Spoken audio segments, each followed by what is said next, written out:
Lucy was the end of me. My apartment has been sealed for weeks. I barricaded myself in the moment the chaos hit the streets. The building I live in, a plain 3-story of red brick in a mostly industrial zone, was never ideal before, but now it's the perfect hideout. No fires, no looters, not like what happened to Boston or San Diego. Whole cities swallowed in flames, abandoned. No one left to fight the destruction. The first reports brushed it off as a new influenza variant from Eastern Europe. Nothing major, localized. I didn't believe that. That's when I started preparing. Every paycheck went into food stockpiles, water, HEPA filters. 6 months later, the US president appeared on screen in a hazmat suit, stuttering through an apology and asking for prayers. The government collapsed shortly after that. By then, it was too late, and the skies over Indiana were already thick with spores. They called it an ETO, extraterrestrial organism, like some kind of government buzzword. Scientists speculated it crashed into the Earth somewhere near the Turkish highlands, a silica-based entity, something between a worm and a fungus, something not meant for Earth, but thriving in it anyway. It latched onto whatever it touched, insects, birds, mammals. Nothing was immune. Toward the end, it even adapted to plants. If it lands on skin, it can sometimes be scraped off if you're quick. But if it roots in, it goes deep, a couple of inches at least. That's stage 1. After a week, the infected spot begins to blossom, growing a stalk-like structure that emits more spores. That's stage 2. I can still remember seeing the first blackened skies in China on TV.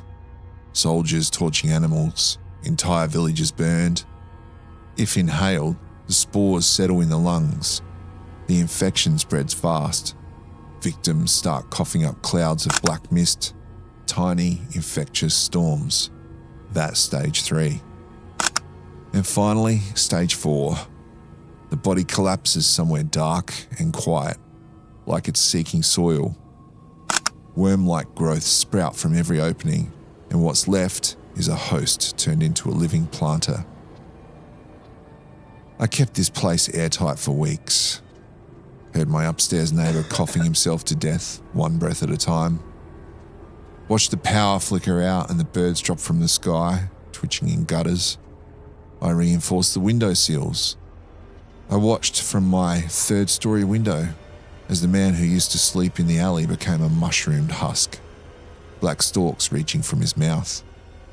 Then one night, Lucy came back. I hadn't seen Lucy in a month. She used to belong to the lady 2 buildings over. Then the lady disappeared, and Lucy did too. I don't know how she made it this far. She showed up outside my door crying. I don't know why I opened it. Maybe I just needed to see something familiar.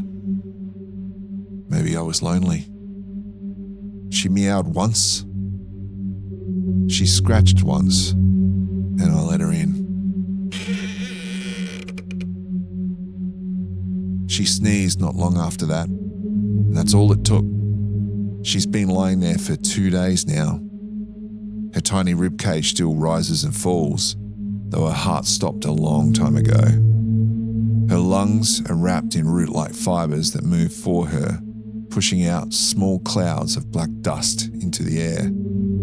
That night, I felt the tickle. You know the kind that sits deep in your throat, unreachable.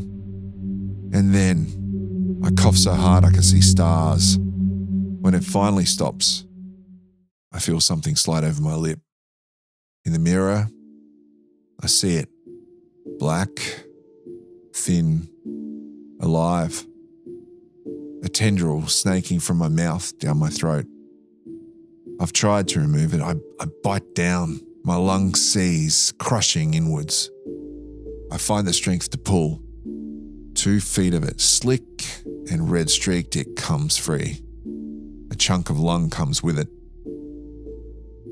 I thought I won. I was wrong. 2 more tendrils are brushing my lips now. It took me an hour to reach my tablet to write this. My chest feels like it's caving in. Breathing is work. Soon, I won't need to do it at all.